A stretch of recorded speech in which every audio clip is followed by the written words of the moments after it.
Hey everyone, welcome back to Get Folked Up. Thank you so much for being here. I really appreciate every listen, every comment, every like, and every share.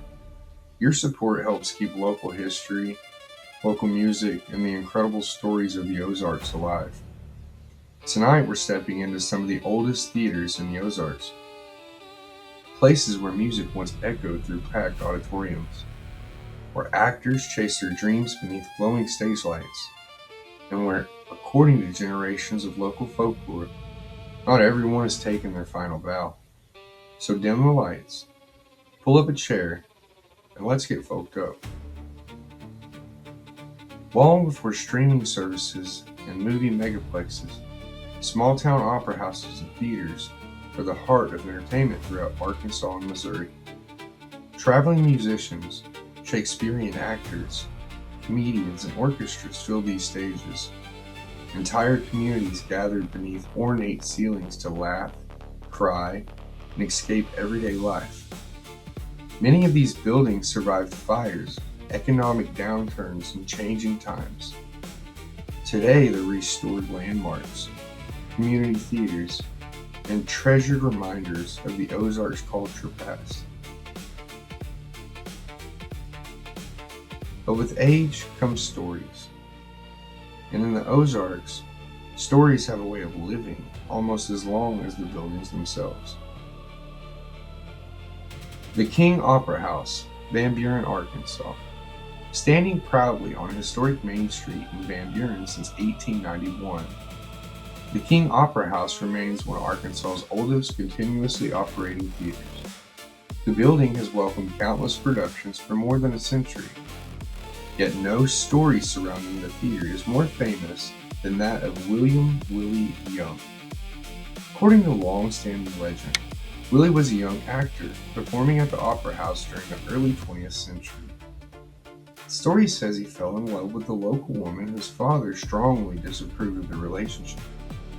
Legend claims that the confrontation ended violently, with Willie being beaten to death before the couple could be together. Whether every detail of this story can be historically verified remains uncertain, but the legend has become inseparable from the theater itself. Employees, performers, and visitors have reported hearing a man's voice reciting Shakespeare when no actor was on stage. Others describe a figure dressed in a period costume, standing beneath the stage lights before disappearing into the darkness. Some claim they felt sudden cold spots while walking through the balcony late at night. For many in Van Buren, Willie never truly left the theater he loved. The Landers Theater, Springfield, Missouri. Built in 1909, the Landers Theater has hosted more than a century of performers and remains one of Springfield's most recognizable historic landmarks. Like many theaters of its age, it has collected its own share of ghost stories.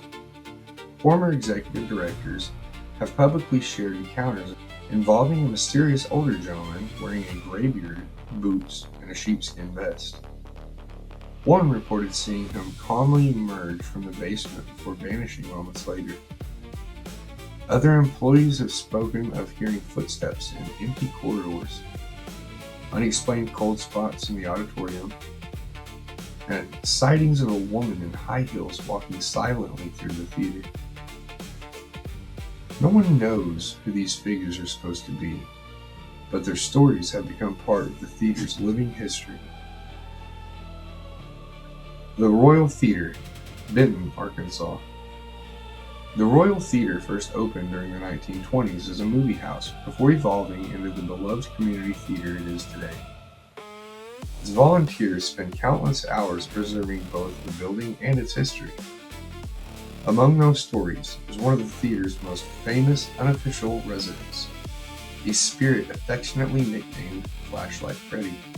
Staff members have reported flashlights turning on by themselves, tools changing location overnight, and backstage equipment moving without explanation. Audience members have occasionally described seeing shadowy figures wearing old-fashioned top hats, watching performances from the edge of the auditorium before disappearing. Whether coincidence or something stranger, Freddy has become part of Royal Theater tradition. The Avenue, West Plains, Missouri. On the north edge of the Ozarks sits the historic Avenue Theater. While fewer published ghost stories exist compared with some neighboring theaters, local historians and longtime residents have passed down accounts for decades. People describe hearing footsteps echoing through empty hallways after closing. Others speak of an unexplained feeling that someone's quietly watching from the darkness of the auditorium. Researchers of local folklore note that the Avenue has become a gathering place for stories, connecting generations of performers and audiences who once filled its seats. Whether supernatural or simply the atmosphere of an old theater, those stories continue to be shared. Why so many haunted theaters, you might ask? There may be a simple reason theaters inspire so many ghost stories. For generations, these buildings witnessed every human emotion imaginable. Joy, heartbreak, triumph, failure, standing ovations, final performances. Thousands upon thousands of people pouring pieces of their lives onto these stages. Old wooden buildings creak and settle. Empty auditoriums carry echoes in surprising ways. Lights flicker. Shadows move. Sometimes our imaginations fill in the rest. And sometimes communities simply enjoy passing down a good story. Whether you believe in ghosts or not, these legends help preserve local history by keeping people interested in the buildings themselves.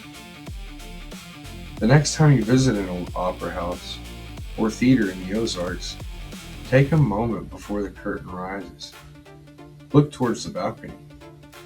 Listen to the silence between songs. Remember the performers who stood there 100 years ago, hoping someone would remember their names.